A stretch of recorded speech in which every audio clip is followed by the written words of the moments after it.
I would say no, because the Form 2 books do tend to get a little bit more mature. So even if the reading level, he's able to read it at a harder book, he might not be ready for some of the topics.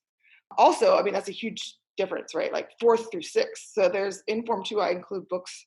Some of them are kind of easy, like Sarah Plain and Tall is like a beginning 4th grade reading level. And then there's like The Secret Garden is above a 6th grade level. So there's those. I would recommend though, you just kind of look, and if one of the books, because some of the 3rd grade books are easier than others too.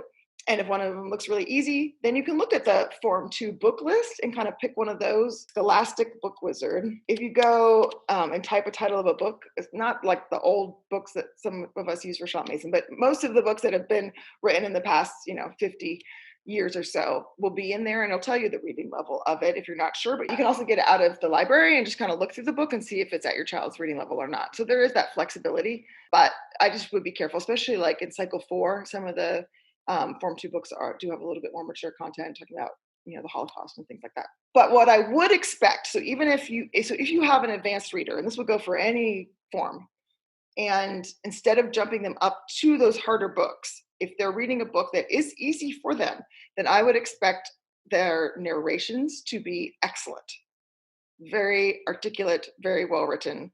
I would expect their understanding to be much deeper. So what happens sometimes is we feel like we have to push our kids up in reading levels, but their understanding isn't able to catch up with their reading level. They might be able to read all the words, but are they understanding it and able to put it into their own words through narration? If no, then that isn't really their reading level. They can read the words, but they have to be able to grasp the material, right? Like I could get an engineering book out of the library and I could read every word, but I won't understand anything I just read, right? So that's not a good book for me. So just because I can read it doesn't mean I'll understand it. So if it's at an easier reading level, then I would expect, like when you're having your book talk, to use some of those higher level thinking questions and get more meaning and understanding out of your children.